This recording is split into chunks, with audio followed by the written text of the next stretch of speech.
أكرمك الله، جزاك الله في الدارين خيرا. الحمد لله نحمده ونستعينه ونستغفره ونؤمن به ونتوكل عليه، ونعوذ بالله من شرور أنفسنا ومن سيئات أعمالنا. من يهده الله فلا مضل له ومن يضلله فلا هادي له. وأشهد أن لا إله إلا الله وحده لا شريك له، وأشهد أن محمدا عبده ورسوله. أما بعد، فإن أصدق الحديث كتاب الله، وأحسن الهدي هدي محمد صلى الله عليه وسلم، وخير الأمور عواقبها، وشر الأمور محدثاتها، وكل محدثة بدعة، وكل بدعة ضلالة، وكل ضلالة في النار. وبالسند المتصل مني إلى الإمام الهمام الحافظ الحجة أمير المؤمنين في الحديث أبي عبد الله محمد بن إسماعيل بن إبراهيم بن مغيرة بن بردزبة الجعفي اليماني البخاري رحمه الله تعالى، ومتعنا بعلومه آمين. قال: باب قول الله عز وجل: ونضع الموازين القسط ليوم القيامة وأن أعمال بني آدم وقولهم توزن. درود شريف آية. اللهم صل وسلم على سيدنا ومولانا محمد وآله وصحبه أجمعين. معزز علماء کرام، طلباء عظام او د دې مجلس حاضرین مسلمانان ورونو، الحمدلله هر کال دلته په دغه ورځو کې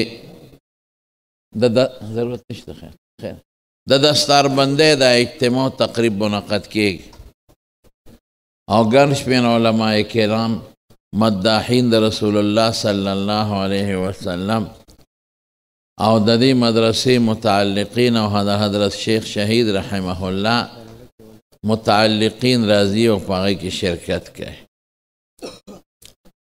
زمانونو د خدای پاک ډېر لوی فضل او د الله کرم دی چې زموږ د حضرت شیخ شهید استاد العلماء، استاد المحدثین، شیخ العلماء حضرت مولانا محمد حسن جان شهید رحمه الله تعالی رحمتا واسعه، داغي د فرزندانو محترمینو نه خدای پاک دا حدیث مبارک و خدمت اخلي. زموږ باباجي به یو خبره کوله، مولانا شهزاده صاحب رحمت الله علیه، هغه به وایي د بعضې عالم علم خوښي او د بعضې نیک خوښ. نو ما به ورته وایي د دې څه معنا چې یو سړی عالم دی او علم یې نه خوښ، نو د علم یې ولې کو چې ته پکې تقسیم کې چې د چا خوښي د چا نه خوښ. هغه به وایي کوم عالم چې د خپلو بچو لاره علم ته ور مخامخ کې،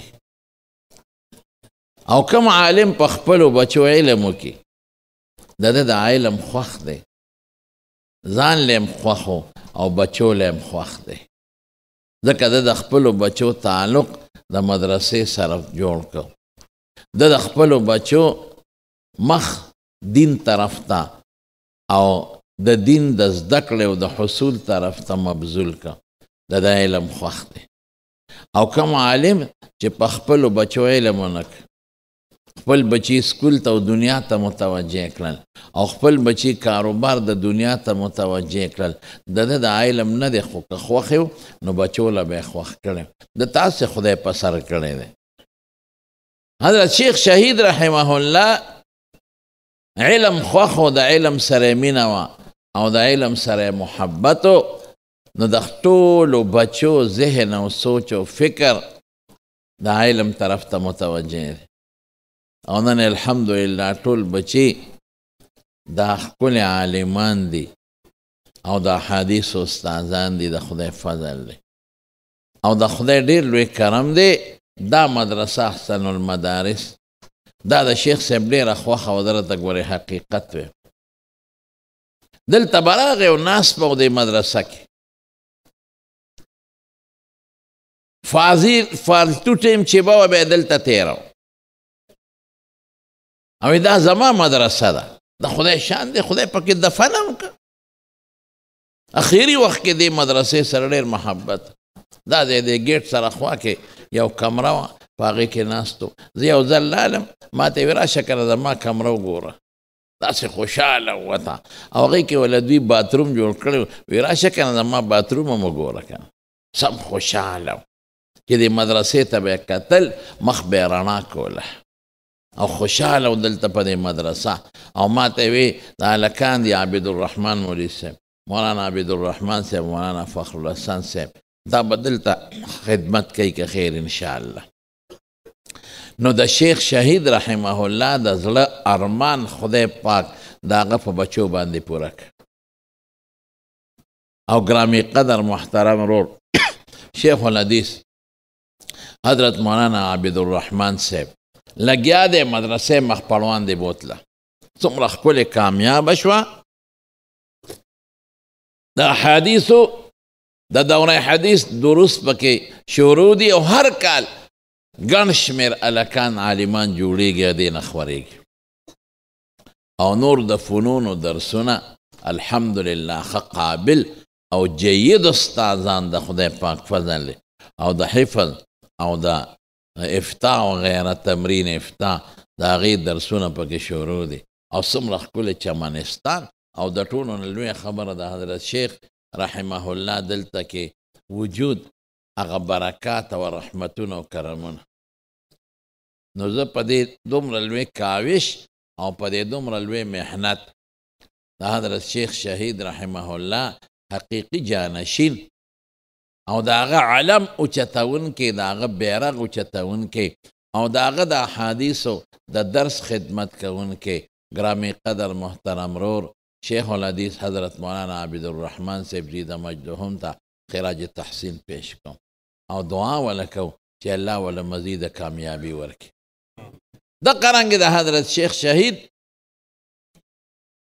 مشر بچه شیخ الحدیث حضرت مولانا فیض الحسن صاحب جی د مجدهم الحمدلله دلته د حدیث درس کوي. او د حضرت شیخ شهید کشر بچه شیخ الحدیث حضرت مولانا فخرالحسن صاحب دلته د حدیث درس کې الحمدلله. درې واړه بچي او مغه کتابونه دلته خی چې کوم حضرت شیخ شهید رحمه الله ښودلی دي. او ګڼ شمېر نور علما هم دي. زموږ ډېر ښکلی عالم شیخ الحدیث حضرت مولانا محمد نذیر صاحب زی د مجدهم او حضرت مولانا شیخ الحدیث سید سعود احمد شاه صاحب زی د مجدهم او حضرت مولانا عبدالصبور حقانی صاحب زی د مجدهم. الحمدلله دا ټول د حدیث استادان او نور ګڼ شمېر علما دلته درسونه کوي، څه د حفظ د تجوید او څه د درس نظامی.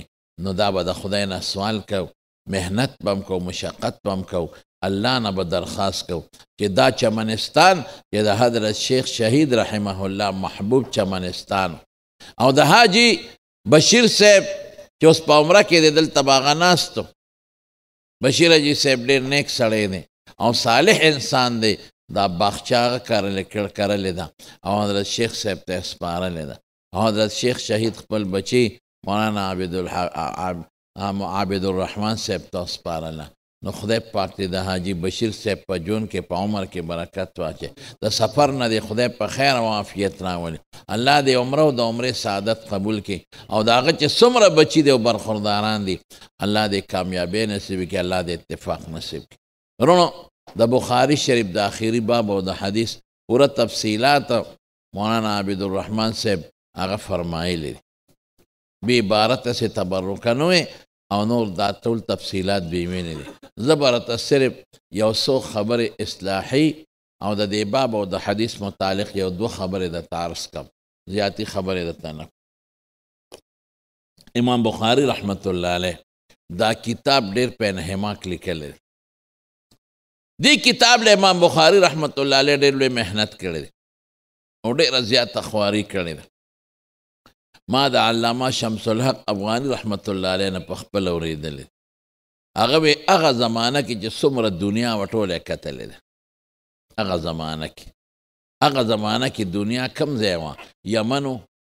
ډېرې علاقې د یمن سره وې. دا نجران د هغه وخت کې یمن کې داخل. یمن هلته تللی دی، شام ته تللی دی، مصر ته تللی دی، مکه مدینه کتلې ده او د هغې نه ګیر چاپېره چې کوم جزیرة العرب علاقې دي په دې ټولو کې ګرځېدلې. کوفه بصره هغه زمانه کې د علم مرکزونه بحرین دا ټول یې کتلې دي. او دا دې خوا د افغانستان او ماوراء النهر چې څومره علاقې دي په هلکانو په ماشوموالي کې هلته د حضور پاک احادیث را جمع کړي او څومره خواري وله کړې ده. دی وی داسې وخت په ما تیر شوی دی چې ما په یو بادام او دو بادامو گزاره کړې ده. په یو بادام او 2 بادامو زمونږ طالبان گزاره کوي. توبه وباسه. په دارالعلوم نعمانیه منځو کې زه د فنونو مدرس وم. مولانا روح الله صاحب رحمه الله ما پسې هلک راولېږي، وی ته لږ راشه دفتر ته. چې ورغلم وی طالبانو درخواست لیکلی دی، هر طالب له 2 روټۍ مقرر وي. 2 هلکه 2 خو ډېر شی دی، قسم دی مونږ یوه نشو خوړی. نشو خوړی. خلک وی خوره که نه بس څه پې وکړو، خوړی نشو. 2 روټۍ یو طالب له. نو درخواست طالبانو لیکلی و، په هغې کې یې لیکلي و چې یې 3 که او یې درنې که. یې 3 که او یا درنې. ظالم بچو 3 ډوډۍ دا څه کوئ او یا درنې.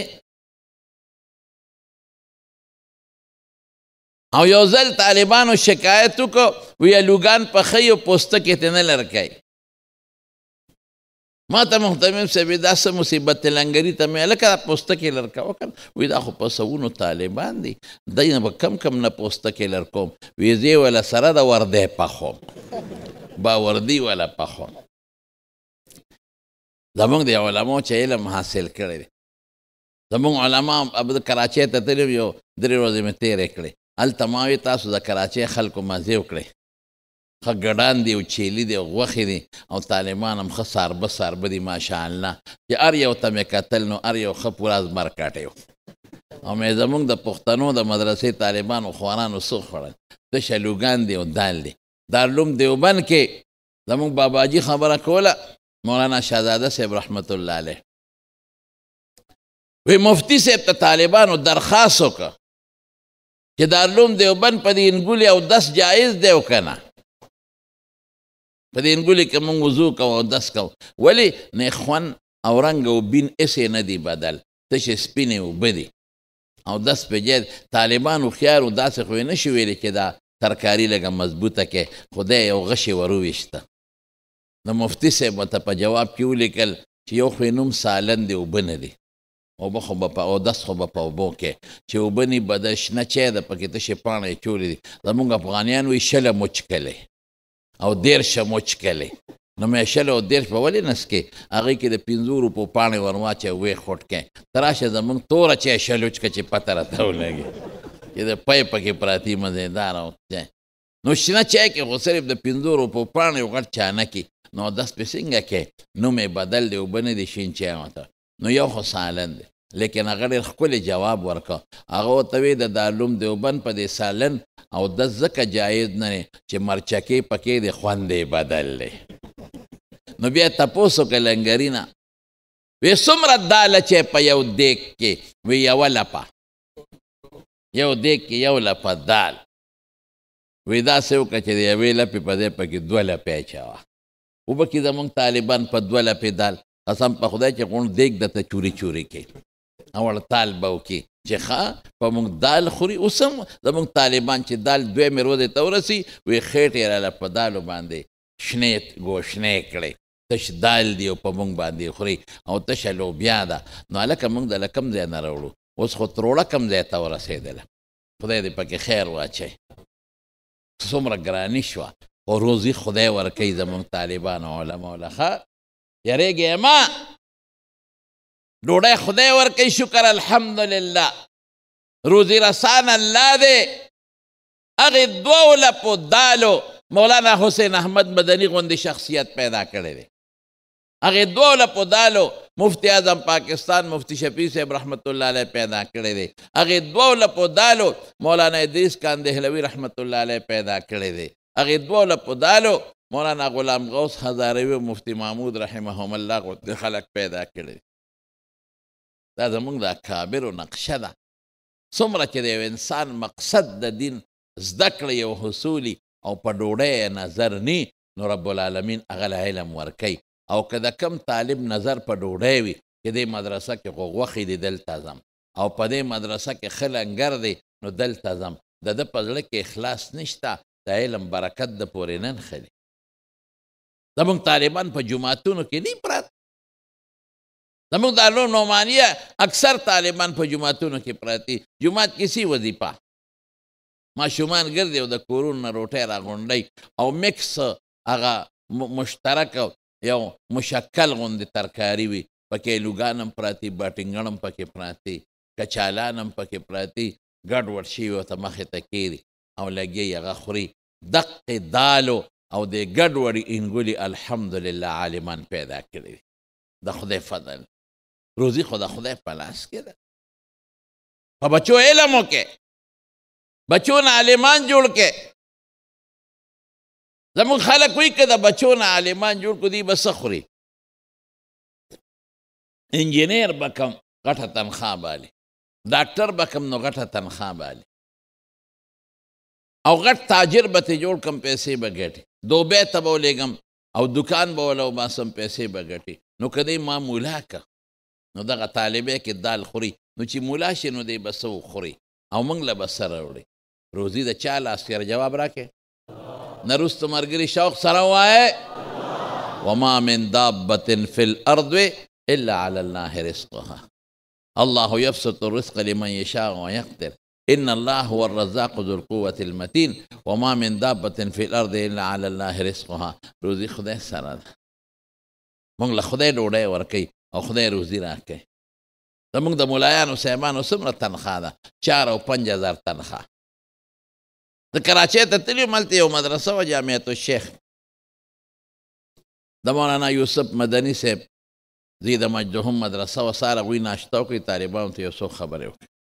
نو ما ورته ده وویل مې زموږ د استادانو 4 او 5 او 6 هزار تنخواه ده. نو هغه وی اتنا تو هم طالب العلم کو وظیفے کے طور پر دیتے ہیں. زموږ خو طالب له دومره ورکوو د وظیفې په خیال، او ستاسو مې زموږ د استادانو دغه تنخواه ده. نو ما یو ځای کې بیان کوم زموږ د دې حفظ د استادانو 5000 او 6000 او 4000 تنخواه. یو بابا وی دا د میاشتې مې نه دا د ګنټې تنخواه خو وي د میاشتې. وی په دې ستاسو ګزاره کېږي؟ مې بابا جي واوره مې قسم دې په دې تنخواه کې زموږ حافظان او زموږ علما او مدرسین خدای پاک عمرو حجونو له بوځي، یو پکې قرضداري نشته. د خدای فضل ښه ډوډۍ میلاویږي، هر څه بسیاره دي، شکر دی، خدای ښه عزت راکړی دی. وایي په 5-6 هزار کې مونږ خو 80,000 تنخواه اخلو، میاشت پس قرضدار یو. مې په دې 5-6 هزار کې ډوډۍ میلاویږي، چای میلاویږي، سهار پراټه او حلوا خو د ملا په قسمت رسېدلی ده. حلوا خو زمونږ دغه دی، څه ورته وایي، مشهور ډش دی، تاسو را پورې تړلی دی، هغه خدای راکوي. هر څه خدای شکر الحمدلله، جامه پیزار هر څه خدای راکوي. نو وی دا څنګه په 5-6 زره مې بس خدای راکوي. وی دا څنګه باباجي څنګه پرېږده بس خدای راکوي که نه. باباجي چې لږ داسې لاړ نو واپس راوګرځېد، د جیب نه یو 50,000 روپو نوټ راوایسته او ما له یې راکړه. وی دا هدیه ده. مې ډېره ښه ده. چې روان شو مې باباجي ودرېږه. چې ودرېد مې تاسو څه وی؟ وی ما وی چې دا څنګه؟ مې دا څنګه شو که نه؟ ستا د جیب نه خدای راویستی او زما جیب لرالې، دا څنګه شو؟ او په عزت دې راکړې، په بې عزتۍ هم نه. روزي له چا لاس کې ده ووایه؟ د الله لاس کې. ډوډۍ خدای ورکوي. قسم په خدای ښه ډوډۍ موږ له راکړه. دې مدرسې ته راغلم، یو بل ملګری دی، یو هم ټلیفون وکړه ډوډۍ به دې ما سره وي، بل هم ټلیفون وکړه روټۍ به دې ما سره وي. یو ځای مې سار بیانو تیاره روټۍ مې ورته پرېښوده. دا 4مه روټۍ ده. که مې خوړه اوس به مې 4 ځله ډوډۍ خوړلې وه. روډۍ مونږ له خدای تاسو څه خوړل؟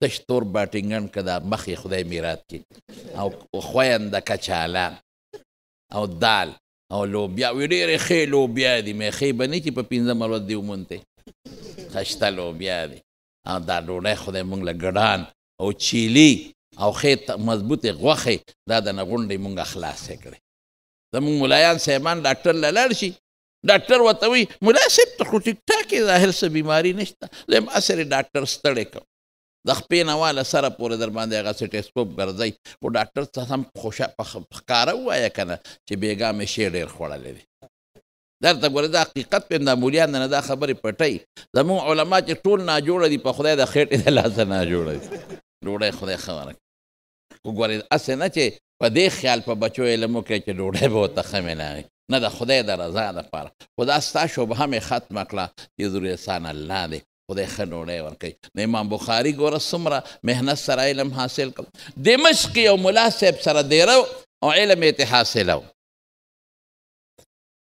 دمشق به وایه په کسرې د دال او فتحې د میم سره نو هلته یو ملا صاحب سره دیره او علم یې حاصلو نو دستونه پې ولګېدل او د وینو دستونه پې ولګېدل نو منډه به یې واله او هلته اودسماتي له ملاړ دا باترومونه خو نو بهر میدان ته نو چې اودس پې مات که راغی اودس پې وکړه درس ته به کېناست نو بیا به یې منډه کړې نو اودس پې مات که بیا به یې اودس وکړه رابغې کې به ناست نو یو بوډا بابا ورته وایي وی بچې دې خوا راشه وی دا ولې دې منډې جوړې کړې اودسونه کې وی باباجي دستونه مې دي وینه رانه روانه ده څوک هم حدیث هم نشم پرېښودی باباجي ورته وی صبر وکړه کور ته لاړ او یو پیاله کې ډوډۍ راوړه ده زیتونو په تیلو کې خوشته شوې وی بچې دا وخوره امام بخاري ورته وی په ما خو ډاکټر طبیب دا بنده کړې ده چې روټۍ به نه خورې او ته دا راکې وی بچې طبیب پرېږده دا وخوره اوس په دې خدای ښه کړي چې پیاله یې روټۍ وخوړه نیم ښه شو باباجي لاړ بله پیاله یې وله راوړه هغه یې پرې وخوړه چې یې وخوړه بچې څنګه شوې وی باباجي د خېټې دړ ختم شو ټیک شم دا دې پکې څه دارو اچولي وی بچې هېڅ دارو پکې نو وی څو ورځې نه زما تا ته نظر و چې ستا ډوډۍ نشته نو دا کلمې چې دا مومن کوي حرکت کوي نو چې دې کې خوراک دننه ني نو د دې دا پردې یو بل سره جنګېږي نو دا بیا غوسې شي دا پخې شي دا وینې شي تا کلمې تشې وې نو ما د له کلمې ډکې م کړې او د له مې غوړې م کړې سپورې وې نو په خپله خدای ټیک کړې حالانکې پیسه ورته څونه پاتې ده پته راته شته وی زما پلار ما ته په زرګونو دراهم پرېښودلې دي امام بخاري وایي او پلار مې راته ویلي چې بچې چې دا څومره پیسې مې درته پرېښودې په دې کې 1 روپۍ حرامه خو څه کوې مشتبه م نشته امام بخاري رحمت الله علیه وی د قیامت پر ورځ چې الله خلکو سره حساب کتاب کیږي نو ما سره به د 2 څیزونو حساب نه کیږي زه مطمئن یم د الله نه چې د 2 څیزونو انصاف به ما سره نه کیږي یو به ما سره د حلال او د حرام حساب نه کیږي ما په خپل سوچ او خپل فکر او په خپل وس کې چې ته حرام خوراک نه دی کړی ما حلال خوراک کړی دی او حرامه مې خوړلی نه دا ما سره به حساب نه کیږي دا به کیږي چې رزق مې ډېر درکړی دی دا به کیږي چې خدای زما شکر ادا کړی دی که نه خو دا حساب به ما سره نه کیږي چې ستا رزق حرام او تا حرام ولې خوړلی ما حرام نه دی خوړلی او دویم ما سره به د غیبت حساب کتاب نه کیږي مغتبت احدا ولا سمعت غیبت احد نه مې د چا غیبت کړی دی او نه مې د چا غیبت اورېدلی دی داسې سړی تېر شوی امام بخاري په څومره محنت خلک وایي دې مولیانو څه کړي دي دا نن چې بخاري پرته دا د ملا صاحب برکت دی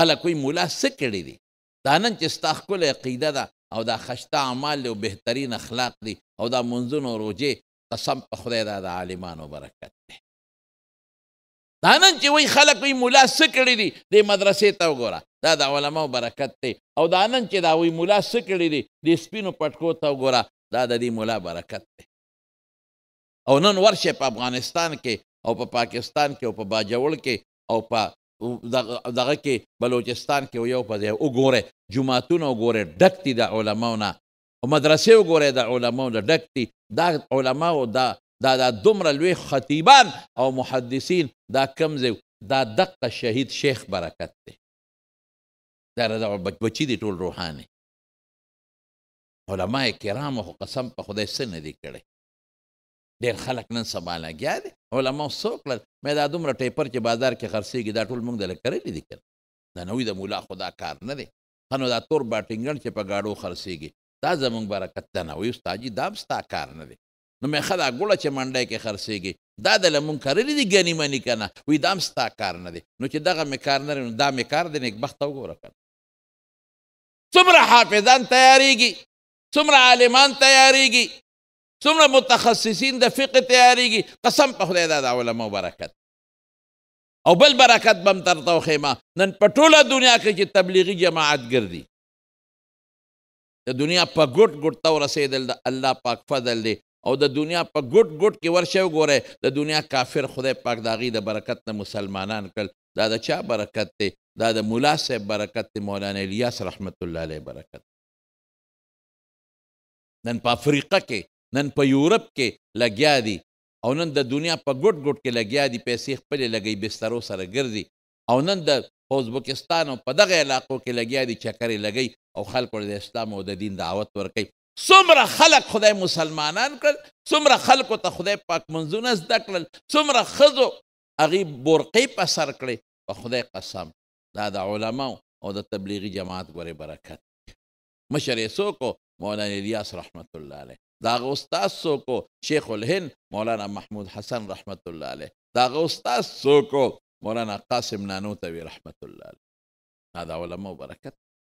یو دارالعلوم دیوبند ته وګوره، د یو انار د بوټي لاندې مولانا قاسم نانوتوي رحمت الله علیه یو استاذ کېنه او یو شاګرد. استاد یې محمود حسن، شاګرد یې محمود حسن، استاد یې ملا محمود. او سبق شروع شو. ورشه وګورئ د هغه دوه استاد او شاګرد نه څومره الله پاک فضا د دین معطر او منوره کړه او دین څونه خور شو. ما د علامه شمس الحق افغاني رحمت الله علیه نه اورېدلي وی دوره حدیث کله شروع شو پته راته شته معینه صاحب دومره ما اورېدلي دي چې لومبې شاګرد د دوره حدیث شیخ الهند مولانا محمود حسن وی ما نه واوره مې ښه جي وی شاه عبدالغني مجددي رحمت الله علیه وفات شو. هغه زمانه کې به درسونه و ښه دا مدرسې نه وي چې د مدرسې ته راشي او ټول سبقونه پکې ووایي. یو ملا به د فقه درس کو، فقه به خلق وځای ته فقهي ملا وي، بل به د حدیثو درس کو او بل به د نحوې درس کو، بل به د صرف کو، بل به د منطق کو، منطقي ملا او نحوي ملا او صرفي ملا او میراثي ملا، دوی سره به خلقو سبقونه وي. نو شاه عبدالغني مجددي سره به خلقو دوره حدیث پکاو. نو چې وفات شو بل استاد خونو طالبان دقسې پاتې شو را روان شو. دا دیوبند چې کم دی چته والی مسجد دی مولانا قاسم نانوتوي په دې جومات کې امام او په دې طالبان راله وی د خامتا جامې به یې اغوستی و، د خامتا پټکې به یې والی افغاني صاحب وی تاریخ داسې لیکي او لوړ دنګ سړی چې طالبان راله جومات کې پرېوتل بسترې یې وغورځولې ګرمي شوې وه څادرونه یې لر کړل ګرمي شوې د طالبان لګیا دي په ځان وباړئ. جومات کې سبیل هم نشته، جومات کې یو کوی دی او کوزی دی هغه ډکوي او په ځان اړئ، څوک لامبي او څوک هسې ځان یخی. مولانا قاسم صاحب خو پوه شو چې دا خو مسافر طالبان دی او ګرمي شوې ده نو هغه په خپله لګیا بورقۍ رایسته او کوزې ورته ډکولې خپله لګیا دی. څومره د علم غر دی مولانا قاسم نانوتوي رحمه الله د زمانې لوی محدث او ما د افغاني سره نه دا م اورېدلي دي چې دې د رئیس المتکلمین هغه وی دا زمونږ په علماو کې د لوی درجې د لوی پایې عالم وي په خپله لګیا دی او بر او بازې طالبان خو ګلالیان دي که نه طالبانو به آواز ورکو او باوا جی ذرا جلدی پانی نکالو او بڑے میاں جلدی لوٹے بر دو خدای پاکه هغوی وی ګنې دا څوک مزدور دی دا څوک اوس دغه دی نه راغی یا د جومات خادم دی یا د ګنو د ټل نه راووت طالبان خو یې یو جومات کې طالبان دی رو یو ساده غوندې بابا و د کلي نو هغه به خدایا جبریل را پیښ کې چې ما جنت ته بوځي چغې به یې والې یا خدای جبریل راولې یا خدای جبریل راولې چې ما جنت ته بوځي. طالبانو ورته وی بابا مونږ دې د خوبه وویستو پېشمني م راغی چغې وی جبریله جبریله جبریله جبریل دې دونه اوسګارې تا به جنت ته بوځي جنت له به بلا قصې پسې دي داسې په اسانه نه شي خو باباجي به وی نه بس جبریل به ما جنت ته بوځي او چې لاس پې اوچته چغې به یې واله خدای جبریل راولې ما جنت ته بوځي. طالبان یې تنګ کړل. یو طالب د شپې براوخت کوټې ته پړی وتاوې ځان که وی باباجي وی ها وی جبریل ما څه کې دا پړی مې در ښکته که غاړې ته یې واچوه چې په یو چک د جنت ته ورسو. بابا ساده سړی و غاړکۍ یې دې سټ ته ور واچول چې زه بس په یو چک به مې جنت ته ورسوي. چې طالب رسی راښکه او باباجي یې په دې میاس کې ویزان که. باباجي چغې کړی جبریله خدای ته وګوره جنت مې نه دی پکار مرمه پرې مې ده. طالب بچ اوس پرېږدم د چاته چې اوس د جنت ته رسوم او که نه. باباجي ټوپونه وایي چې ای طالبه د خدای ای جبریله وایي جبریل دی که نه د خدای خاطر وکړه جنت پې نه دی پکار ما پرېږده. او چې طالب پوه شو چې اوس بابا مري نو پرېښود. غره غره غره غره رسی ورپسې راښکې شوه کور ته ننوت. ښځې ته وایي دروازه بنده که جبریل راغلی دی خلک جنت ته خیجئ. طالبان خو وي دا ګلالیان دي که نه دی خو په جومات کې ناست یو بل سره ګپې شپې لګئ. نو طالبان لګي او صاحبه هغې هغه باباجي زه به زر راوباسه شابه پته نه لګي چې باباجي څوک دی. چې ښه یخ پخ شو نو دوی مذاکره خپل منځ کې شروع کړه چېرې دا باقي سبقونه به کوم ځای پوره کوو. مولانا قاسم نانوتوي رحمت الله علیه ورته وایي وایي زه بیا راته شروع کوم که نه ما نه ووایې باباجي ته به راته ووایې او که نه وایي داسې بغدادی پټی خو نه ده چې ته شروع کې. هغې خو دا یو عام بابا دی جومات خادم یا چېرته مزدور راغلی او زه بیا راته شروع کوم. باباجي دا بغدادی پټی نه ده ښه بخاري شریف پیژنې ترمذي شریف پیژنې غټ کتابونه دي. مولانا قاسم صاحب ورته وی همدغه یادوم که نه شروع کې که خوند یې درکه ښه که نه بل خوا دی په زور خو هم نه ساره. یو طالب ادراه مذاق ته وایي باباجي ته به کتاب کیرو چې دی مونږ ته څه وایي د ټوق نه یې ورته کتاب کولاو که وایي کوم ځای مو استاد وفات شوی دی چې سبق بند شوی دی وایي دې باب کې بس شروع یې ورته وکړه. خو د علم دریاب و غر و غر او د حدیثو کتاب چې کتاب د کتلی نی نو خودل اسان کار هم نه ګران کار دی. د راویانو حالات به ذکر کې د سند متعلق نور بلا مباحث دی هغه به ذکر کې د حدیث تحقیق به کې د صرف و ذکر پکې راځي د نحوې رموز ده او اسرار ده متن به ذکر کې او د ائمو په منځ کې خپل اختلافات دي. زه اکثر طالبانو ته وایم وایي مونږ چې خوب کې وده یو نو اوم شافعي صاحب او امام صاحب یو بل سره جنګو را جنګو کارم ټول دغه دی. شافعي ده وایي امام صاحب ده وایي احمد دا دلیل دی او د مالک دا دلیل دی. مې خلک چرګان جنګوي مونږ ویل وایي امامان جنګو یو بل سره بل کارم نه. دا ټول مباحث به زده کې دا به ښې دروازه یو هم نه یو حدیث کې بلکې د هغې دلایل به وایي. دا حدیثو په منځ کې ظاهري یو تعارض راغی د هغې دفع کې د هغې خپل اصول دی. خیر په دقسې ورته بې کتو د کتاب نه مولانا قاسم نانوتوي رحمت الله علیه لګیا شو او داسې بحث یې وکړ 2 نیمه ګنټې خواوشا چې طالبانو نه خولې وبی دی او نیخ کېناستل چې خدای مونږ خو دا عام بابا دی خو د علم غر وخت د علم دریاب وخت مونږ خو د باندې اوبه راویستې مونږ خو ورپورې ملنډې او ټقالې وکړې یا خدای پاکه طالبانو نه خولې بیږي چې درس یې ورته ختم کړ. طالبان وی حضرت جی ہم معافی چاہتے ہیں معافی غواړو ہم نہیں سمجھے ہم معافی چاہتے ہیں. حضرت یا تو آپ شاہ عبدالغنی ہیں یا ان کی استاد اور یا ان کے شاگرد ہے یا خود تو مغه مړ شوی نه دی زمونږ استاد او یا د هغه استاد یا د هغه شاګرد ځکه طرز دی مغه دی. مولانا قاسم صاحب ورته وی نه هغه زما استاد او د هغه شاګرد دی. باقاعده درس دقه دی نه شروع شو د حدیث ورشه وګورئ نن د دنیا په ګوټ ګوټ کې د دیوبند بچي او مدرسې قایمې دي الحمدلله. په مدینه شریفه کې د بابي عمر چې وردن نشي هلته یو سپینګیري مولا هغه به درس کوو د مازدیګر نه پس ماښامه پورې به درس او ماښام نه پس ماسخوتنه پورې به سوالات و جوابونه. نو ما د هغه درس داسې خوا کې ناست وم حضرت شیخ شهید رحمه الله به هم داسې اخوال ته دغه ځای کې ناست نو ناست وم نو ما د هغه درس چې اورېد نو ډېر خوند یې راکړ ځکه چې هغه د دې ائمو ډېر ښه صفتونه کول خصوصا د امام ابو حنیفه رحمت الله علیه نوم به ډېر په ادب اخیسته او حوالې به ورکول. نو یو ځل چې ماسخوتن مونځ وشو زه ورغلم ورسره مې لاس پیلا وکړ. د عقیدې استاد دی، پروفیسر دی، ما بلا کتابونه هم د عقیدې راکړي. نو هلته کې په جامعه کې استاد، نو چې ما ورسره سلام کلام وکړ نو ما ورسره خبرې شروع کړې. نو په ما پوه شو چې دا پاکستان اردو کې خبرې شروع، دا صفه اردو وي. مې حضرت اردو د کوم ځای زده کړی؟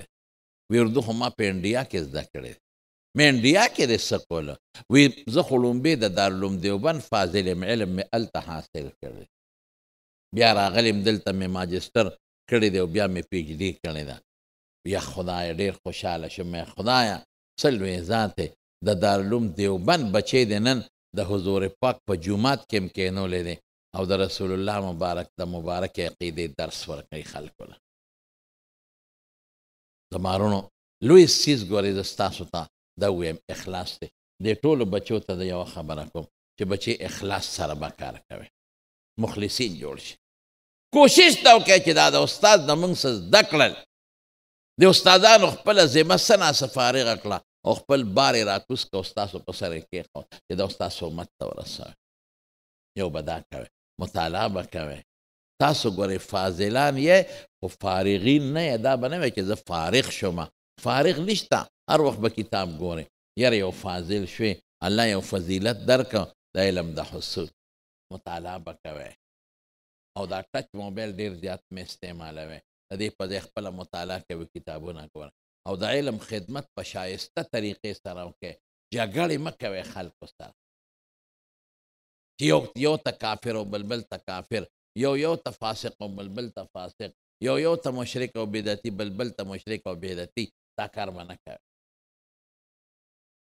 نن عالم کفر ټول د مسلمان خلاف متفق دی او د مونږ قرآن یو، خدای یو، پیغمبر یو او مونږ په خپل منځ کې سره اختلافات جوړ کړي دي. ولې؟ د اختلافات خو د صحابو زمانه کې وو، دا خو د تابعینو زمانه کې وو او یو بل سره د ورورولۍ ژوند هغوی تېر کړی دی او مونږ په معمولي خبرو یو ته کافر بلبل ته کافر. دا به نه کوئ، ښکلی ژوند به تېروئ او چې خپلې علاقې ته لاړ شئ نو چې کوم ستاسو مشران علما دي، مشران د هغې احترام به کوئ، د هغې قدر به کوئ. دا به نه وایي چې زه پوهېږم، زه خو نن فارغ شوم او ما کتابونه وایي دا بوډا بابا په څه پوهېږي. قسم دی هغه بوډا پښتانه وایي چې غوښه وسوځي پیتی نه کړه. د هغه مشران علمو قدر به کوئ، احترام به کوئ، عزت به کوئ. بدعت چې ختموئ او شرک ختموئ او ګنده رسومات په څه به ختموئ؟ په کوتک نه ختمېږي. د بدعاتو مثال د تیارې دی او د دین او د شریعت مثال د رڼا دی. د رڼا زمونږ په نصوصو کې د بدعاتو نه او د شرکیاتو نه په ظلماتو تعبیر شوی او د قرآن او د سنت نه په نور تعبیر شوی. نو تیاره چې ختمه په څه به ختمه؟ ته کوتک راواله او د کوټې ته ننوځه د شپې او د تیاره ختموم، ځان به د خولو ټول پوړ کې خدای شته که پوټې تیاره ختمه کړي. هسې به ځان ستړی کړي په کوتک او که ته ورته کنځل شروع کړې تیارې ستا مور او ستا خور، هسې به ځان ګناهګار کې والله که پوټې تیاره وباسې په څه به ختمې؟ یو شمع ولګوه، تیاره په خپله ختمېږي. نو دا بدعات او ګنده رسومات او دا ګمراهۍ دا په رڼا ختمېږي. چې کوم ځای کوم بدعت دی هلته د سنتو رڼا ولګوه، چې کوم ځای کوم ګنده رسومات دی د سنتو د پیغمبر رڼا ولګوه. په خپله به دا تیارې د کفر او د جهالت دا به خدای پاک ختمېږي. نو شایسته طریقې سره به د دین خدمت کوئ او د ملک چې کوم دستور او آیین او قانون دی د هغې لاندې د دې ملک خدمت به کوئ که خیر انشاءالله العزیز. دا څو خبرې مې ذکر کړئ. امام بخاري په دومره زیات محنت او کوشش باندې د رسول الله مبارک احادیث راواغېستل، امت ته ورسول او بیا په دې لار کې چې کوم باطل خلک راغلی دی لکه مرجئه شو، جهمیه شو، خوارج شو، معتزله شو، په شایسته طریقې د هغوی رد کړی دی، د دین دفاع حفاظت یې هم کړی دی. الحمدلله زما وروڼو دغه احادیث موږ ته علماو راورسول او زموږ علماو خپلو شاګردانو ته ورسول. نو تاسو چې څومره دوستان یې ټولو ته دا درخواست دی، یو بچی به علم ته وباسئ که خیري خان په شریکه ټولو وایئ انشاءالله وایئ. دویم د مدرسو سره تعاون او مدد به کوئ او د علماو سره محبت او مینه به ساتئ او خصوصا دا مدرسه د حضرت شیخ شهید رحمه الله ارمان دی دا مدرسه د دې مدرسې ته به ډېر خیال ساتئ وروڼو ګورئ ډېره زیاته ګراني شوې ده مخکې تروړه پسو اوس پسو ده وګورئ مخکې غوړي پسو اوس پسو دي مخکې بجلي پسو اوس بجلي پسو ده د مدرسو ډېر زیات اخراجات دي نو چې څومره د حضرت شیخ رحمه الله متعلقین دي نو مهرباني وکړئ خپل صدقې خیراتونه مدرسې له ورکړئ خپل زکات هم مدرسې له ورکولی شي خو دوی ته به وایه چې دا زکات دی چې هغه زکات د زکات په مصرف کې خرچ کړي دا به د حضرت شیخ شهید رحمه الله د وفات نه پس ستاسو هغه سره عقیدتي ښه د مدرسې سره د زړه د اخلاص نه تعاون کوئ مدد کوئ ګورئ دا بار ځای دی حاجي صاحب دی بخلی دی تر اوسه پورې دومره پیسې نشته 24 مرلې ځای بخلی دی اوسه پورې لا پیسې نشته جومات دپاره بخلی شوی دی چې هغې کې دوی خپل کار شروع کړي دا نشته پیسې ګران کار دی کم دی نه راوړي دا غریبانان نو تاسو مهرباني وکړئ د دې مدرسې سره د زړه د اخلاص نه تعاون وکړئ اوس که څوک کوئ دفتر کې کولی شئ بیا وروستو که کوئ خپل نوم هم لیکلی شئ دی له ورکولی شئ چېرې زه به دومره پیسې راوړم په کاغذ ولیکئ دفتر کې جمع کړئ خپل ټلیفون نمبر ورسره ولیکئ چې زه میاشت پس 2 میاشتې پس به دومره پیسې درکړم ګنې د مدرسې د ناظم به درپسې درشي دا نه به یې راوړی نو که څوک تعاون کول غواړي نو دا مهرباني وکړئ چې هغه په کاغذ خپل نوم او خپل ولیکئ چې دومره به زه وکړم میاشت پس 2 میاشتې پس او خپل نمبر ورسره ولیکئ او یا د مدرسې د مولانا عابدالرحمن صاحب نمبر دی او یا د څه نمبر دی 0333 910 5316 0333 910 5316 دا د شیخ صاحب رحمه الله نمبر و ښه نو دوی ته ټلیفون هم کولی شئ چې د مدرسې سره دومره امداد کول غواړم دوی به سړی درلیږي